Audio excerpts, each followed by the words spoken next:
Hello everybody, my name's Nicola and welcome back to my channel. This is the Frugal Cottage, where we talk all things money to help you on your financial journey. Today's video is my budget with me for July 2024, so don't forget to like and subscribe and let's get started. And I apologise for not posting videos for the past couple of weeks.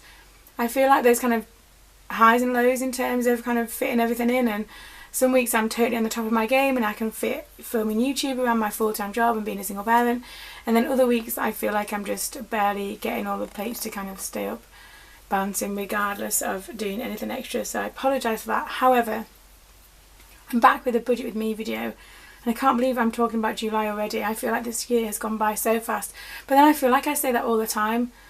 I feel like as an adult the years go by anyway because life is so busy. I feel like as a child they didn't seem to go by as fast. Everything seemed to take a long time, and now that is so not the case. However, we're back with a budget, and this is my budget planner. I use this every month. I've designed this myself because I couldn't find one that worked how I wanted it to. These are available on my Etsy store if you want to have a look at that. I'll leave a link below.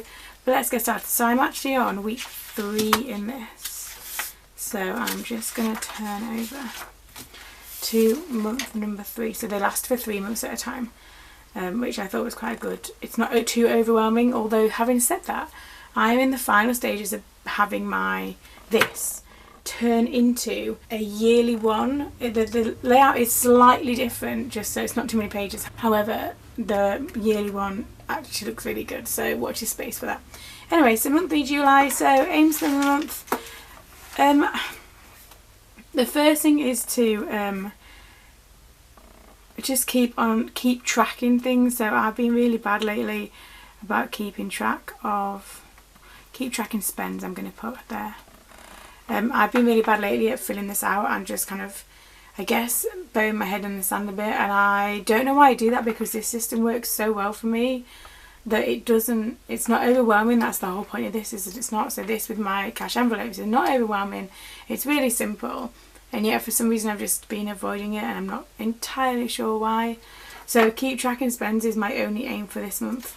One-off expenses, so the summer holidays start in July, don't they? And then no spend date aim is going to be 18. We'll see how that goes for now. I feel like the summer holidays starting is the signal for quite a lot of extra spending, and I haven't got a sinking fund for it for this year because I just haven't had I've not done as much on Etsy and YouTube and all of that. And if you're new here, my side hustles fund my sinking funds. It's the only way I can do it, and so the less I do, the less I have, and therefore the less I can put in those basically. So I don't have a sinking fund for the summer holidays this year, so that would be an interesting aspect in itself. So looking at the monthly budget, I'm just going to zoom in so we can read this slightly better. Okay, so we're going to start off with food now. I aim to spend around £170 a month on food, give or take, and some months are less and some months are more. There's some months I find we spend more money on things like strawberries, raspberries, blueberries, melon, all of those I guess more expensive fruits, but the boys absolutely love them, and to be fair, so do I. But I was looking the other day at how much I spent on fruit the past few weeks or so, and yeah, healthy food is definitely more expensive, but I want them to eat healthy things. It's a real balancing act at the moment. I feel like actually I'm going to up our food budget, not that I want to because I genuinely can't afford it. I'm going to up our food budget to £200 for the month, so this is for me and my 2 boys, and I don't want to compromise on them eating healthy things, but at the same time eating healthier is more expensive, and there are some people that say otherwise, but in my experience at the moment it definitely is more expensive. Petrol, so because the school holidays start and I work in education, actually petrol should be slightly lower this month, which is amazing.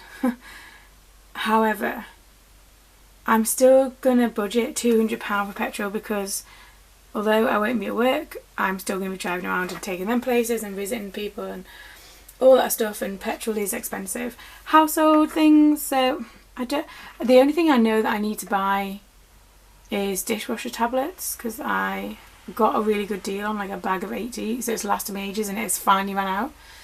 So I think that maybe need to look around for a good deal for that. But household in general, I don't feel like I need. I'm going to put that at £30. I feel like I don't need very much at the moment. I've got toilet roll, I've got kitchen roll, I've got washing, I've got all of the things that kind of go under that umbrella of that. Miscellaneous, I'm going to put a £50. That just covers anything else. And again, when the summer holidays arrive, tends to come with additional unexpected expenses that I don't see, or I don't plan for, or I don't realise are going to come up, if that makes sense. The cat, someone commented the other day, what am I feeding? Like, have I got 2 lines or whatever? I budget £30 for the cats for their food and cat litter. And actually, it sometimes comes over that. So I've got 2 cats, and they have kind of a wet pouch in the morning each and a wet pouch on an evening each, and then they have dried food down the rest of the time. And then there's 2 litter trays that have cat litter in, and one of the cats is quite happy to go outside and kind of go to the toilet outside, and one of them isn't. I feel like £30, I'm not feeding them. Am I feeding them excessively? I don't feel like I am. One of them is really skinny. And I just feel like cat food has gone up a lot in price, as has the litter has gone up in price. And I only get like a supermarket's own brand one. I don't get, some of them are really expensive. But no, definitely no lines in this household. Just 2 very ordinary house cats. Not house cats, you know what I mean. 2 very ordinary cats that, yeah. But yeah. But £30, I don't know if that's going to go far enough. Children, so again, so I tend to budget, I'm going to put £50 here because the summer holidays fund, not that there is any, but the summer holidays budget is different to our everyday monthly budget, if that makes sense. This is our everyday monthly budget. Summer holidays is tracked in a different way. It has to, because otherwise can you tell that I'm struggling to get my head around what I'm going to do in the summer holidays this year? It's come around really quickly, and yet I know it's in July every year, July and August, and I'm a bit mad at myself for it really, but never mind. And eating out, it sticks at £10. That is mainly if we go out as a family. So what does that add up to?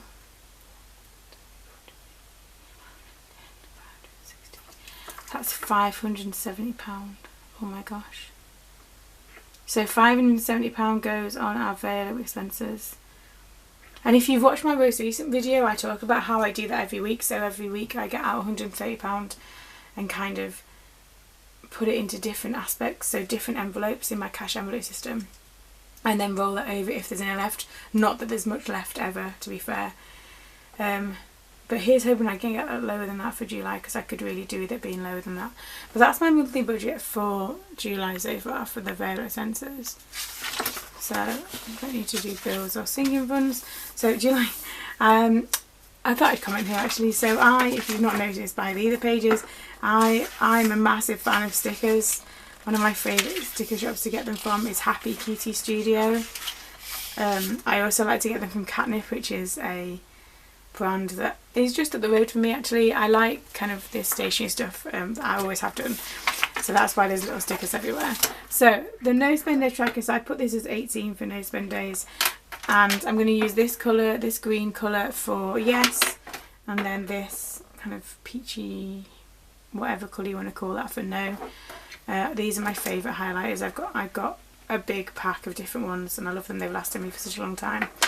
But 18, I guess, until the summer holiday starts, 18 seems quite doable. It just depends on how I can keep myself from spending over the top when we get to the summer holidays. And I need to figure out, I need to sit and kind of write down things that we can do that are not going to cost a lot of money, or places we can go that don't cost too much.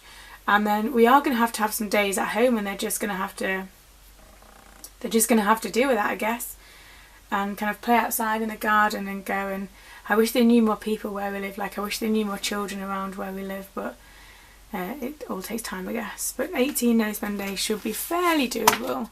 I've then got all of these, and you can see I've got stickers all the way through here, and I can't fill in any of these at the moment. In 75. So extra income wise, I'm actually planning on doing, we've got a car boot sale place with us that runs in the summer. I actually want to do a car boot sale when the summer holidays start and I get some time for my head to kind of clear a bit. Now that we've kind of settled in and getting things sorted, actually there are quite a few things I no longer want or no longer need or no longer have space for even. And so I figured actually maybe a car boot sale would be good, because then the boys can take some of their stuff that they don't anymore and they can get some money from that.